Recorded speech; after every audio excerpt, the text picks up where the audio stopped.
Hey everyone, welcome back to the channel. Today, I'm sharing a story that starts with an awkward sentence, turns into a quiet test of character, and ends up changing to lives in a way neither person expected. It's about timing, boundaries, and the strange moments that show you who you really are when no one's watching. I moved into that apartment building thinking it would be temporary, just a stopover while I figured out my next step. The place was old, with paint that had seen better decades and stairs that complained every time you climbed them. Still, it was affordable, close to work, and most importantly, quiet. I needed quiet then. I had just come out of a relationship that taught me how loud heartbreak can be even when no one is yelling. The first week passed with nods in the hallway and polite smiles in the elevator. That's when I noticed my neighbor. She lived across the hall. Same floor, same creaky boards, same thin walls. She had a way of moving through the building like she belonged to it, like she knew every sound it made. We exchanged hellos, sometimes a brief comment about the weather, nothing more. I liked that. Simple, safe. Then one evening, after a long day that left my shoulders tight and my head buzzing,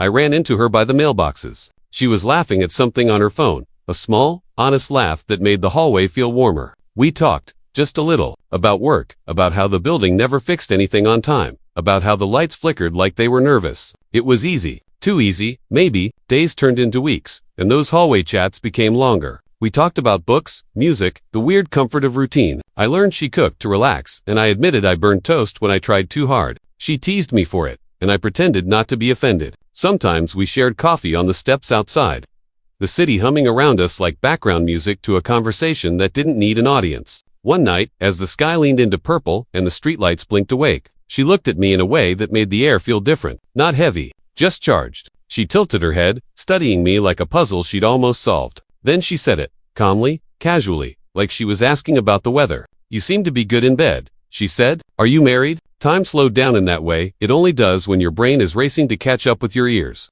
I remember the hum of traffic, the buzz of a distant siren, the click of the street light behind her, and the sudden awareness of my own heartbeat. It wasn't crude, it wasn't shouted, it wasn't meant to embarrass. It was curiosity wrapped in confidence, a test wrapped in a smile. Still, it landed like a stone dropped into water, sending ripples through everything I thought I knew about where we stood. I could have laughed it off, made a joke. I could have leaned into the moment and said something smooth that kept the charge alive. I could have said yes or no and let it drift into something easy and undefined. But I didn't. I took a breath. I felt the ground under my feet, and I answered honestly. "No," I said. "I'm still waiting." She raised an eyebrow, surprised. Not offended, just surprised. "Waiting for what?" she asked. "For the right person," I said. "For the right time, for something that feels steady." She studied me again, this time with a softer expression. The smile returned, but it was different now, thoughtful. "That's rare," she said. "People don't wait much anymore." We stood there in the quiet that followed, a comfortable quiet, not the awkward kind. Then she nodded, said goodnight, and went inside. The door closed gently, like it didn't want to disturb the moment either. I went to my apartment and sat on the edge of my bed, replaying the conversation. Not because I regretted what I said, but because I was surprised by how right it felt. Waiting wasn't something I talked about often, it wasn't something I advertised, but it was true. I had learned the hard way that rushing into closeness without trust only leaves you lonelier in the end. The next few days were different, not cold, just aware. Our conversations continued, but there was a new layer to them, a respect that hadn't been named but was definitely there. She asked more questions about my past, not prying, just listening. I learned about hers too, the relationships that burned bright and fast and left ash behind, the moments she wished she'd slowed down, the lessons she learned the hard way. One evening, she knocked on my door. Not a casual knock, a deliberate one. When I opened it, she was holding a small container. "I cooked too much," she said. "Help me not waste it." We ate at my small table, talking about nothing and everything. The food was good, comforting, the kind that makes you feel taken care of without trying too hard. At some point, she laughed and shook her head. "You know," she said, "when I said that thing the other night, I wasn't trying to cross a line." "I know," I said. "I didn't take it that way. I was testing you," she admitted. "Not in a game-playing way, more like, I wanted to see if you'd choose the easy answer."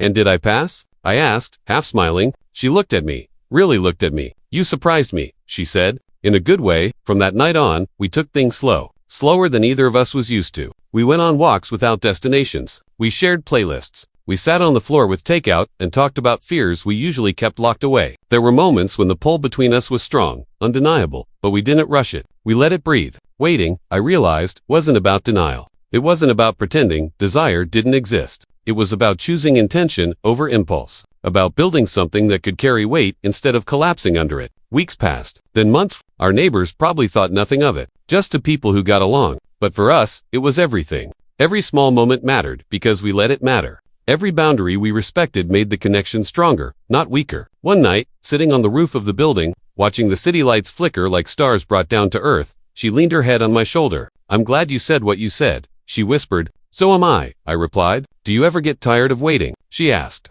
"Sometimes," I said, "but then I remember why I'm waiting."